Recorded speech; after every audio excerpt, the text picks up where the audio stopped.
We've got important work to do today, and you'll see what we're about to do is very important, because we're now in that phase where we're not just visioning anymore, we are designing.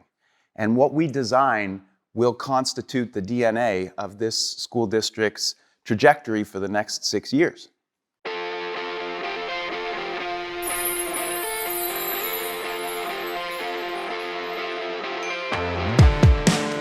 Okay, so in this activity, we're creating all of our core values and statements, and we did it in individual groups, and now we're going around to each other's groups and seeing what we like and what we want to include all together in our values and statements for Wight County Schools. We took a lot from our focus documents from the last strategic plan. Those are kind of all compiled together, and we wanted to really separate it out to make sure that we're getting those really key points and they're not all lost in a bunch of jargon. We've seen collaboration through a few posters, we've seen communication. The rigor, the real work, authentic, the practical application, that has just been common throughout everything. Career pathways, career life ready, those keywords from our documents have been found in just about every document we've seen so far.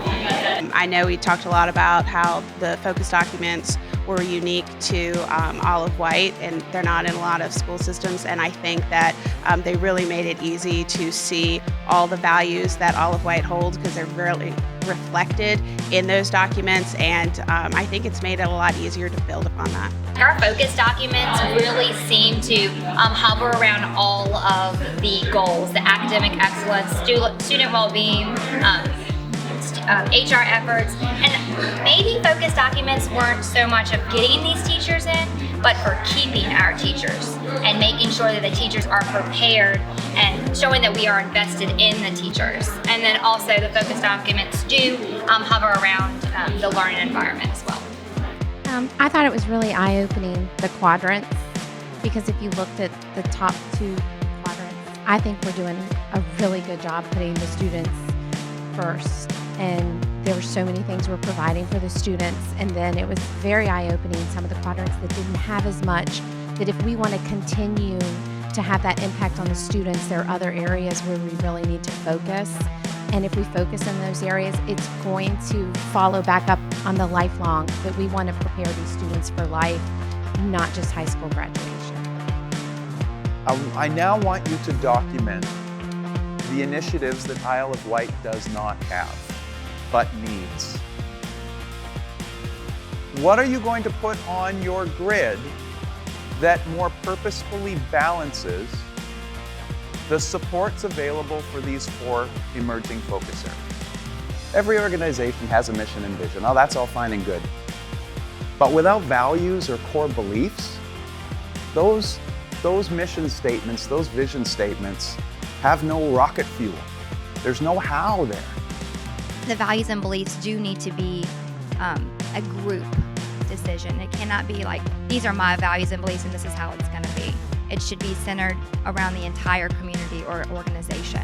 As leaders, that we can sometimes, without an organization's values, that we then would put our own values in, and we want to make sure that it's the organization's values and not our personal values that are being represented in the organization. Since we're talking multi-year, have to be fluid, because it's going to change during that time. It's not going to be set in concrete. Look back on how much has changed in the last 5 years. If we assume the same rate of change for the next 5 years, we better not be designing values for today. We have these great documents, but some of these things are lost. I see authentic learning and student-centered. If I walk through our schools today, is that our #1 focus? I still think we are geared towards our SOLs and these other things. So if this is our true values and beliefs, I think this activity is strong. How do we get there? This would focus us every day in our buildings. How do we get there? And remember, we're trying to get there. I think that's powerful. I was floored as to how much we're doing, right? Like sometimes we don't think about how much we're actually doing, and it was really nice to see it all laid out. It gives me hope that we can do more. Just seeing back, sometimes you got to see where you started, and I think it's good for us to see where we started, see what we're doing now, and then that gives us hope for what we can do in the next 5 years. I think today really gave insight as to how we make our plan and how important our values are in creating the foundation for what students are going to be experiencing for the next couple of years. Honestly, just as a parent of these students in Wight County, it's just inspiring to see, first of all, that the administrators care. Second of all, the passion that all the teachers have for their students, and then progress forward. And so that's just very encouraging and inspiring to keep my children here in Wight. And then, you know, as parents talk, you know, the word gets out on the great work that the county is doing. Thinking about just how we all kind of came together, if we could get our community, like thinking of all of our stakeholders out there, if we could communicate and share what we're doing and try to get everyone to come together, we could do amazing things for Isle of Wight and for our students. And frankly, I feel like they deserve that.